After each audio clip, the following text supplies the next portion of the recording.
Hello बच्चों, कैसे हैं आप लोग। मैं आशा करता हूँ कि आप लोग बहुत ही स्वस्थ और मस्त होंगे। तो आप सभी के लिए most and important VBI question लेकर आ चुके हैं, जो कि आपको मैट्रिक परीक्षा में काफ़ी इम्पोर्टेंट होगा। देखिए, ये जो सारा प्रश्न है आपको क्वेश्चन बैंक से लिया गया है, जो कि आपको मैट्रिक परीक्षा में बार बार क्वेश्चन पूछता है।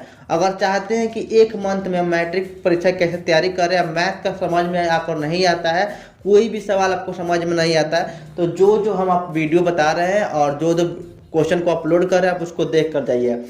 हम डेली आपको 10 क्वेश्चन देंगे। अगर आप 10 क्वेश्चन को डेली कर कर जाते हैं, देखिए 50 क्वेश्चन इससे रहेगा। मैथ्स से हम 50 क्वेश्चन को गेस करेंगे जो परीक्षा में आएगा।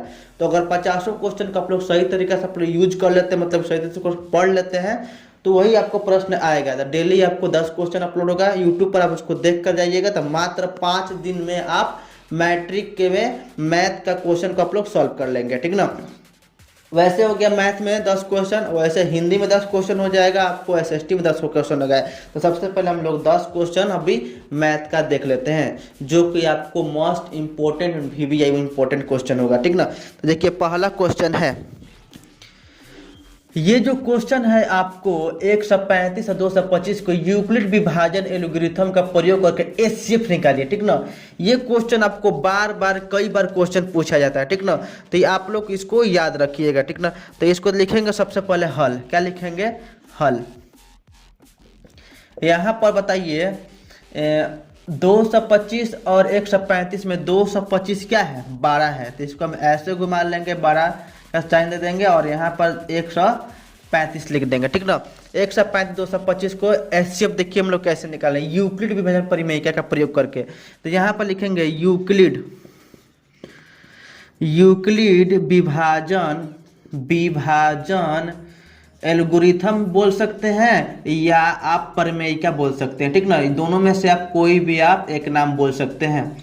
तो ये आपको सूत्र दिए थे A=BQ प्लस आर। जब तक आर का मान जिससे कट के 0 हो जाएगा, वही आपका क्या हो जाएगा? शेषफल हो जाएगा। तो चलिए सबसे पहले इसको हम लोग भाग करके यहाँ पर रफ करके देख लेते हैं।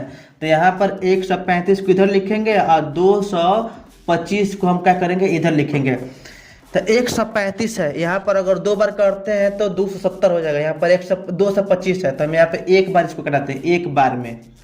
तो यहाँ पर एक बार में चला गया, 5 में से 5 गया 0, और यहाँ पर हो जाएगा 12 में 3 जाएगा 9, यहाँ पर एक कट जाएगा, एक कट जाएगा, ठीक ना। इसको हम लोग क्या करेंगे? घेर लेंगे, फिर इसको 135 को हम इधर उतार लेंगे, इसको यहाँ पर उतार लेंगे। अब यहाँ पर 90 है, 90 दूना कितना होता है? 180 होता है। तो 180 काफ़ी ज़्यादा हो जाएगा, तो इसको नहीं लेंगे। तो यहाँ पर लेंगे 90 एकम 90, ठीक ना।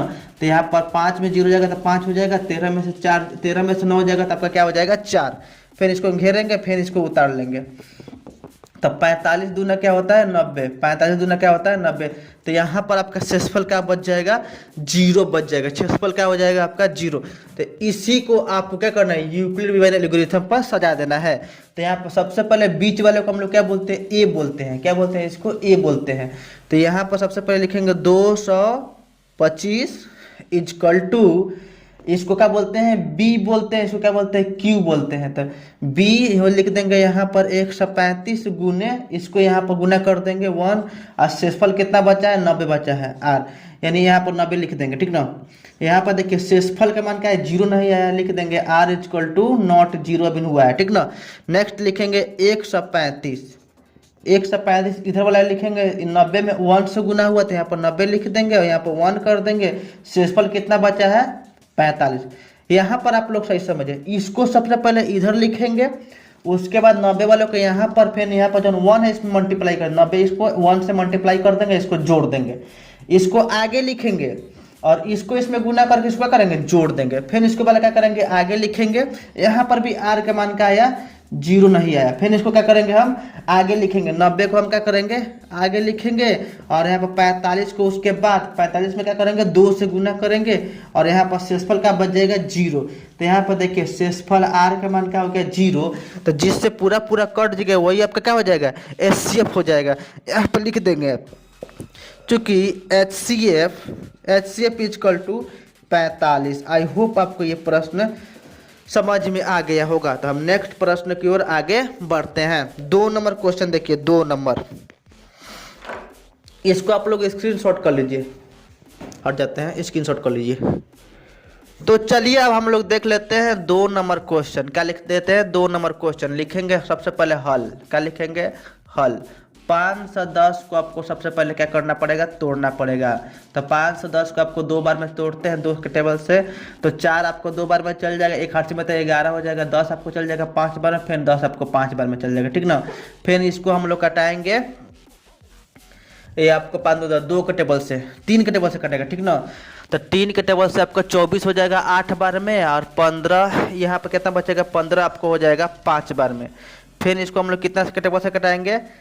तो 8 5 13 हो जाएगा, नहीं कटेगा, 5 के टेबल से कटेगा, 5 एकम 5 3 5 यदि 5 एकम 5 और 7 5 35, तो ये हो जाएगा आपका ये। अब नेक्स्ट देखेंगे 52 का, 92 का, ठीक ना। 2 के टेबल से 8 आपको कितना बार में जाएगा? 4 बार में, यहाँ पर 6 हो जाएगा 46 बार में, ठीक ना। फिर आ जाएगा 2 के टेबल से 23 बार में, ठीक ना। तो यहाँ पर लिखेंगे अभाज्य गुणनखंड, लिखेंगे अब 510 और 92 का अभाज्य गुणनखंड, अभाज्य गुणनखंड, गुणनखंड। यहाँ पर लिखेंगे 510 इजकल टू 2 गुने 3 गुने 5 गुने 17 बचा है, ठीक ना। फिर लिखेंगे 92 का 2 गुने 2 गुने आपको क्या बचा है? 23 बचा है। तो यहाँ पर क्या कह रहा है? HCF और एलसीएम निकालने की कह रहा है, ठीक ना। तो यहाँ पर लिखेंगे HCF, क्या लिखेंगे? HCF कितना? 510 का और 510 और किसका निकालना है? 92 का, ठीक ना। तो इसमें देखिए 2 2 कॉमन हो जा रहा है, ठीक ना। उसके अलावा आपको कोई कॉमन नहीं दिख रहा है, तो HCF का आपका क्या हो जाएगा? 2 हो जाएगा। एलसीएम लिखेंगे 510 और 92 का, तो आपका 2 तो ऐसे ही लिखाएगा, और जो जो बच रहा है उसको भी लिख देंगे। 3 बच रहा है, 5 बच रहा है, 17 बच रहा है, फिर यहाँ पे क्या बच रहा है? 2 बच रहा है, फिर यहाँ पर 23 बच रहा है। तो इसको आप लोग गुना कीजिएगा, 23,460 क्या आएगा? 23,460। इसको हम पहले ही गुना कर लिए, तो आप लोग कॉपी पर अच्छी तरीके से कैलकुलेटर निकाल कर लीजिएगा। इतना आएगा 23,460, ठीक ना। 23,460 आएगा। नेक्स्ट हम तो चलिए हम लोग देख लेते हैं 3 नंबर आपको क्या कह रहा है। तो यहाँ पर लिखा है कि व्याख्या कीजिए इतना का और इतना का भाज्य संख्या है क्यू। तो यहाँ पर सबसे पहले लिखेंगे हल। क्या लिखेंगे? हल। हल लिखेंगे, उसके बाद लिखेंगे 7 गुने 11 गुने 13 गुने प्लस 13 दिया है, ठीक ना। इतना दिया है, तो आप इसको सबसे पहले इसमें क्या आपको कॉमन दिख रहा है? 13 यहाँ पर भी है, 13 यहाँ पर भी, तो 13 आपको क्या कर लेना है? कॉमन लेना है। तो यहाँ पर लिखना है 7 गुने 11 गुने 1, यहाँ से 13 हट गया तो यहाँ पर आ गया, तो यहाँ पर 1 बचा, तो फिर यहाँ पर भी 13, यहाँ पर 1 बचा, ठीक ना। तो इसमें लिखिएगा, इसमें आप लोग लिखिएगा जो कि एक अभाज्य संख्या नहीं है, क्योंकि 13 इसका गुणनखंड है, जो एक भाज्य संख्या है, ठीक ना। यहाँ पर लिखेंगे फिर, क्या लिखेंगे? फिर इसको उतारेंगे 7 गुने 6 गुने 5 गुने 4 गुने 3 गुने 2 गुने 1 प्लस 5। यहाँ पर देखिए कॉमन क्या है? यहाँ पर भी 5 है और यहाँ पर भी 5 है, तो 5 5 कॉमन ले लेते हैं, तो क्या बचता है? 7 गुने 6 गुने 5 गुने 4 गुने 3 गुने, यहाँ पर 5 क्या करेंगे? यहाँ पर 5 कॉमन ले लेते हैं, यहाँ पर क्या बचेगा? 1, ठीक ना। उसके बाद क्या बचा है? 2 गुने 1 प्लस 1, ठीक ना। तो यहाँ पर भी क्या है? 5 भी कॉमन हो रहा है, जो कि ये भी आपका अभाज्य संख्या नहीं है। क्या है?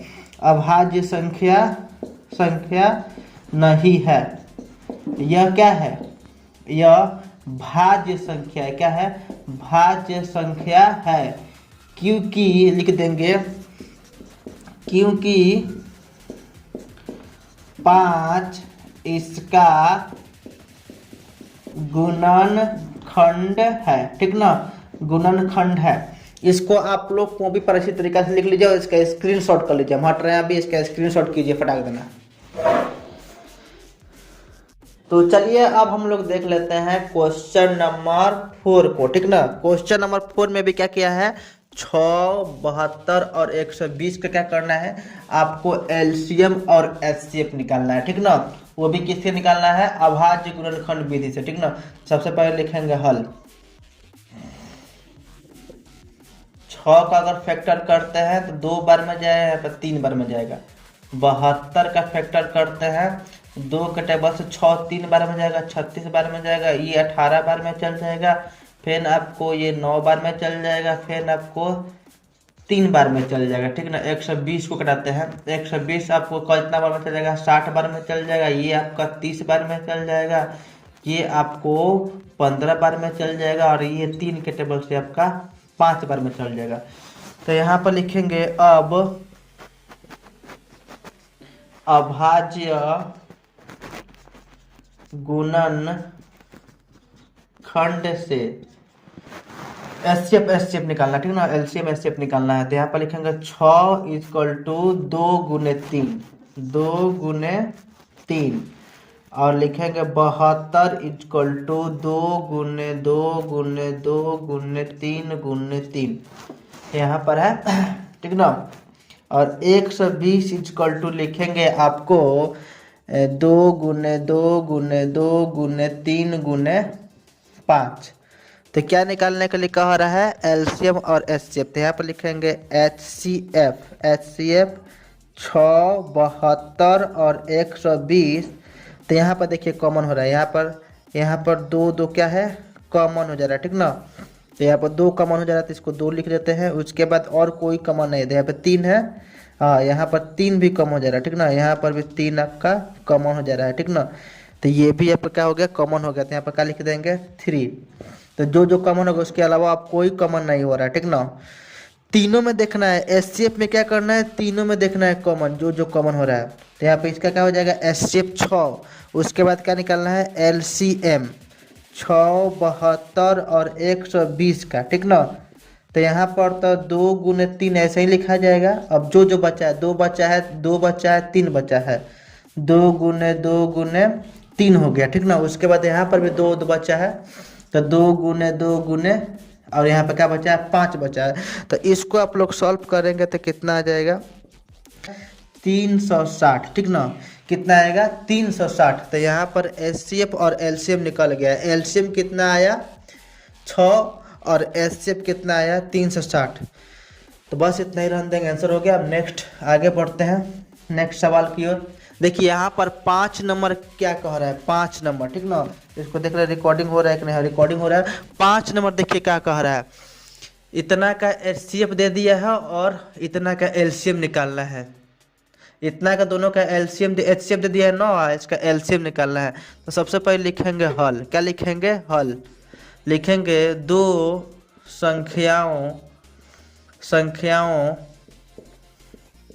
का गुणनखंड। 2 संख्याओं का गुणनफल क्या होता है, गुणनखंड नहीं, गुणनफल मतलब गुना क्या होता है, एल होता है आपका एचसीएफ गुने एलसीएम, ठीक ना। 2 गो संख्या है ये, तो यहाँ पर लिख देंगे 306 गुने 697 इक्वल टू हो जाएगा एचसीएफ इंटू एलसीएम। यहाँ पर लिख देंगे 306 गुने 657 इक्वल टू एचसीएफ का मान कितना दिया है, 9। तो यहाँ पर 9 लिख देंगे। एलसीएम का मान नहीं दिया, यही निकालना है। तो जो 9 है ये इधर आ जाएगा, ठीक ना। तो 360 गुने 557/9 इक्वल टू एलसीएम बचेगा, ठीक ना। तो ये आपको चल जाएगा 18, आपका 3 बार में चल जाएगा। यहाँ पर 4 बचेगा, 36 हो जाएगा आपका 4 बार में। तो यहाँ पर हो जाएगा 34 गुने 557 ठीक ना, इजकल टू LCM। इसको आप लोग इंटू करिएगा ना तो यहाँ पे लिख देंगे, चूंकि LCM इजकल टू 22,338। इसको हम मोबाइल पर कैलकुलेट करके रख लिए हैं, जो कि हमको याद है। आप लोग इसको मोबाइल पर अच्छी तरीके से कैलकुलेट कीजिएगा, इतना ही आंसर आएगा। तो बस आपको परीक्षा में ये दिया रहेगा, एचसीएफ दिया रहेगा तो एलसीएम निकल जाएगा, और एलसीएम दिया रहेगा तो एचसीएफ निकल जाएगा। ठीक ना, ये आपको परीक्षा में बस घुमा देगा। ठीक ना, बस आपको इसको याद रखना है। अब नेक्स्ट आपको ये, तो चलिए अब हम लोग देख लेते हैं क्वेश्चन नंबर 6 और 7 को। जो क्वेश्चन नंबर 6 और 7 है, मोस्ट VBI इंपॉर्टेंट क्वेश्चन होगा। ठीक ना, 6 और 7। तो यहाँ पर सिद्ध करे कि √3 एक अपरिमेय संख्या है, सिद्ध करे कि √5 एक अपरिमेय संख्या है। ठीक है, ये जो क्वेश्चन है आपको हर साल पूछता है। ठीक ना, ये सारा अगर क्वेश्चन ना पूछे, ये भी क्वेश्चन अगर ना पूछे, लेकिन ये वाला क्वेश्चन आपको हर साल पूछता है, तो इसको आप लोग करके ही जाइएगा। यहाँ पर √3 √5, तो सबसे पहले √5 को हम सिद्ध कर देंगे, तो आप √3 को सीख जाइएगा। ठीक ना, तो सबसे पहले आप लोग √5 को हम सिद्ध कर देते हैं, उसके बाद √3 को आप लोग घर से सिद्ध करके आइएगा। तो सबसे पहले लिखेंगे हल। यहाँ पर लिखेंगे माना कि √5 एक परिमेय संख्या, क्या है, परिमेय संख्या है। तो यहाँ पर P/Q के रूप में लिख सकते हैं। अगर √5 का है परिमेय संख्या, तो इसको हम लोग क्या कर सकते हैं, P/Q के रूप में लिख सकते हैं। लिख देंगे जहाँ P तथा Q ऐसे बता दे, Q एक पूर्णांक है। क्या है, पूर्णांक है। यहाँ पर Q इजकल टू 0 नहीं है। ठीक है ना, Q इजकल टू 0 नहीं है। तो यहाँ पर लिखेंगे दोनों तरफ वर्ग करने पर, दोनों तरफ क्या करना है, वर्ग करना है। तो यहाँ पर पहले क्या हो जाएगा, P², यहाँ पर क्या हो जाएगा, Q², यहाँ पर √5 का स्क्वायर हो जाएगा। ठीक ना, तो यहाँ पर आप लिख सकते हैं P² Q² ऐसा ही हो जाएगा, और यहाँ पर स्क्वायर से रूट हट जाएगा तो क्या हो जाएगा, 5 हो जाएगा। ठीक ना, आप लोग याद रखिएगा। और यहाँ पर लिखिएगा P² इजकल टू 5 गुने जो Q है बट्टा में आ जाएगा तो मल्टीप्लाई में हो जाएगा Q। अब यहाँ पर P² ऐसा ही रन दीजिएगा, और यहाँ पर जो Q है गुना में है, 2 यहाँ पर Q है, 1 इधर भेज दीजिएगा, तो Q² नीचे आ जाएगा। ठीक ना, चलिए हम आगे बताएंगे। इसको Q हम किए हैं, यहाँ पर 2 Q² तो 1 नीचे आएगा, तो 1 यहाँ पर आ जाएगा। ठीक ना, अब इसको हम लोग आगे यहाँ पर सॉल्व करेंगे। ठीक ना, यहाँ पर देखिए P तथा Q लिखेंगे, P²/Q एक भिन्न है। क्या है, भिन्न है, मतलब बट्टा में है। और 5 गुने Q, P²/Q क्या है, भिन्न है, बट्टा में है। 5 गुने Q एक क्या है, पूर्णांक है, पूर्णांक है। तो यहाँ पर लिख देंगे भिन्न मतलब बट्टा। क्या होता है, भिन्न मतलब बट्टा और पूर्णांक। यहाँ पर भिन्न है, पूर्णांक है, दोनों बराबर हो सकता है, नहीं हो सकता, यह असंभव है। क्या है, असंभव है। बस आपको याद रखना है, भिन्न, बट्टा और पूर्णांक दोनों बराबर नहीं हो सकता है, असंभव है। ठीक ना, असंभव है। तो यहाँ पर आप लोग लिख दीजिएगा, अतः हमारी मान्यता गलत है। √5 एक अपरिमेय संख्या है। इसको आप लोग को भी पारसी तरीके से उतार लीजिएगा। अब नेक्स्ट क्वेश्चन की ओर हम लोग आगे बढ़ते हैं। ठीक ना, इसको उतार लीजिए आप लोग। चलिए अब हम लोग देखते हैं 8 नंबर क्वेश्चन। यहाँ पर सिद्ध करें कि 3 + 2 √5 एक अपरिमेय संख्या है। मतलब कि इसको हम लोग क्या करना है, सिद्ध करना है। लिखेंगे हल, यानी यहाँ पर क्या दिया है, 3 + 2 √5 दिया है। ठीक ना, दिया है। लिखेंगे 3 एक परिमेय संख्या है। क्या है, परिमेय संख्या संख्या है। थ्री क्या है? परिमेय संख्या है। और दो भी एक परिमेय संख्या है। बहुत ही शॉर्टकट हम इसका जवाब देंगे, ठीक ना, ज़्यादा लंबा प्रोसेस नहीं करेंगे। थ्री भी क्या है? एक परिमेय संख्या है। दो भी क्या है? एक परिमेय संख्या है। और रूट फाइव एक अपरिमेय संख्या। क्या है? अपरिमेय संख्या। रूट फाइव एक क्या है? अपरिमेय संख्या है। क्या लिखेंगे? थ्री एक परिमेय संख्या है, दो भी एक परिमेय संख्या है, और रूट फाइव एक क्या है? अपरिमेय संख्या है, ठीक ना। तो यहां पर लिख सकते हैं, अतः हम जानते हैं कि परिमेय संख्या तथा अपरिमेय संख्या का गुणनफल, जैसे क्या है? दो में 5 से गुना हुआ, यानी 2 गुने का है 5, तथा योगफल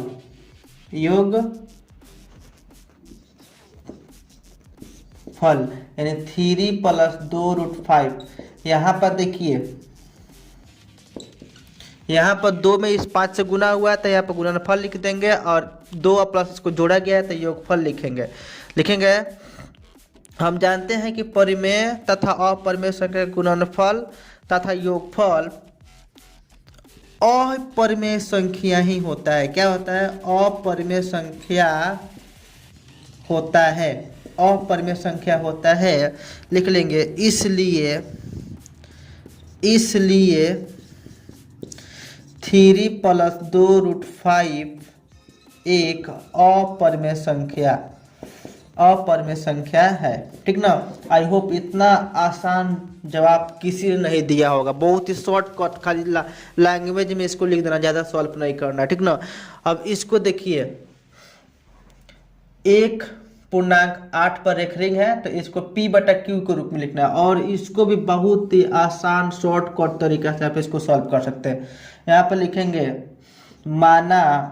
माना कि x बराबर 8.8। इसका रेखरिंग का मतलब होता है ना कि 8 कई बार लिख सकते हैं।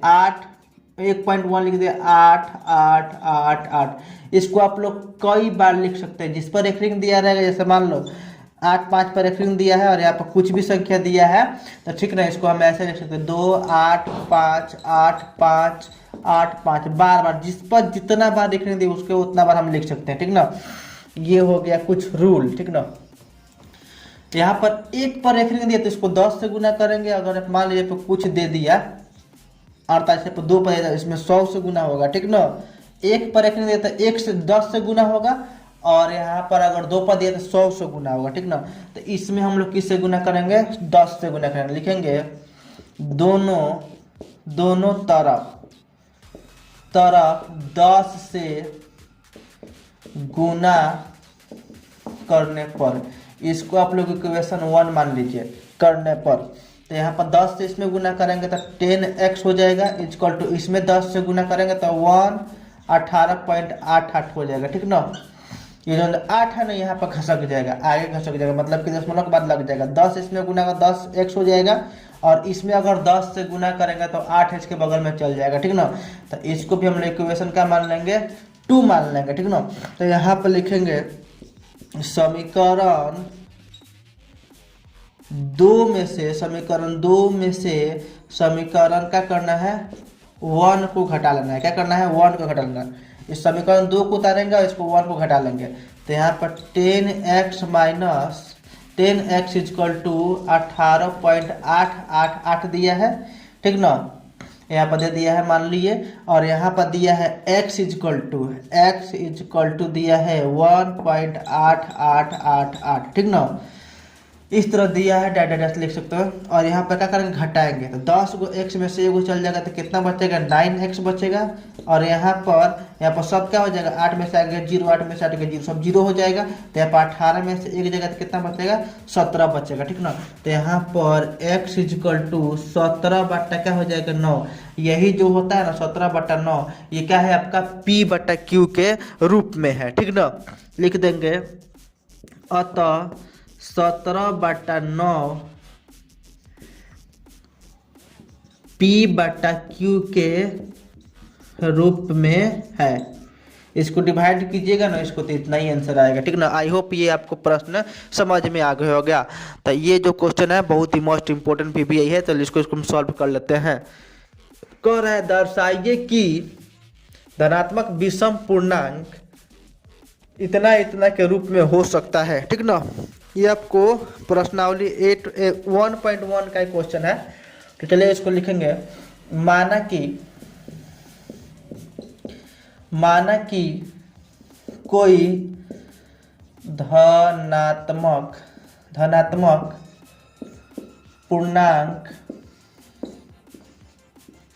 ए है। कोई धनात्मक पूर्णांक क्या है आपका, ए है, तथा कोई धनात्मक पूर्णांक क्या है, ए है, तथा b इजक्वल टू 6। यहाँ पर देखिए सब में 6 दिया है, ठीक ना। 6 मान लेंगे और r इजक्वल टू 6 से कम लेंगे, यानी 1 2 3 4 5, ठीक ना, इतना लेंगे।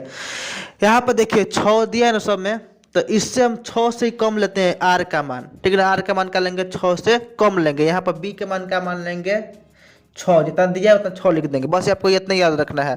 और a का मान का मान लेंगे, आपको a मान लेंगे, ठीक ना। a को ही संख्या है, ठीक ना। अब देखिए यहाँ पर लिख सकते हैं यूक्लिड विभाजन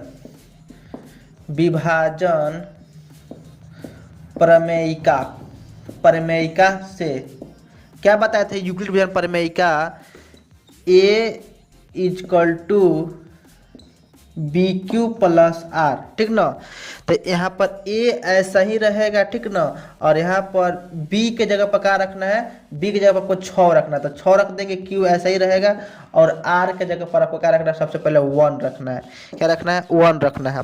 फिर a is equal to BQ plus 2 रख देना है, a is equal to BQ plus 3 रख देना है, मतलब कि r जो यहाँ पर रख देना है, ठीक ना। यही आपको करते चल जाना है। ये यहाँ पर क्या करना है, ये सबको रखते चल जाना है।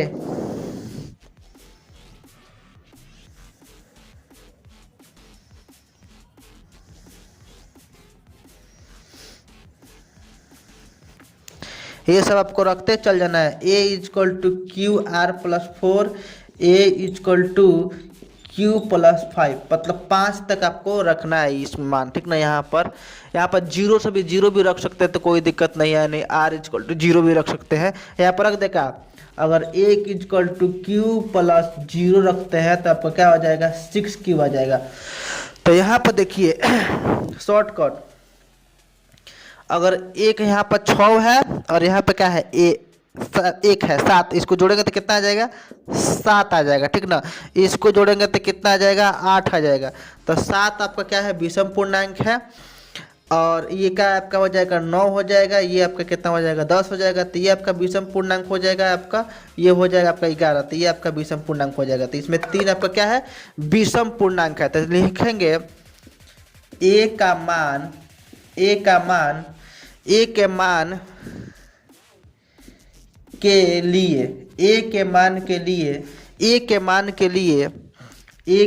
के लिए विषम, यहाँ पर a के मान के लिए विषम पूर्णांक क्या हो जाएगा, पहला हो जाएगा 6Q plus 1, 6Q plus 3, 6Q plus 5 संभव है, यानी यहाँ पर Q के जगह पर आप कुछ भी रखिएगा तो आपको क्या मिलेगा, a इजकल टू विषम पूर्णांक ही मिलेगा। बस इसको क्या करना है, दर्शा देना है। आई होप ये आपको प्रश्न अच्छा लगा होगा। तो आप लोग नेक्स्ट वीडियो का इंतजार कीजिए।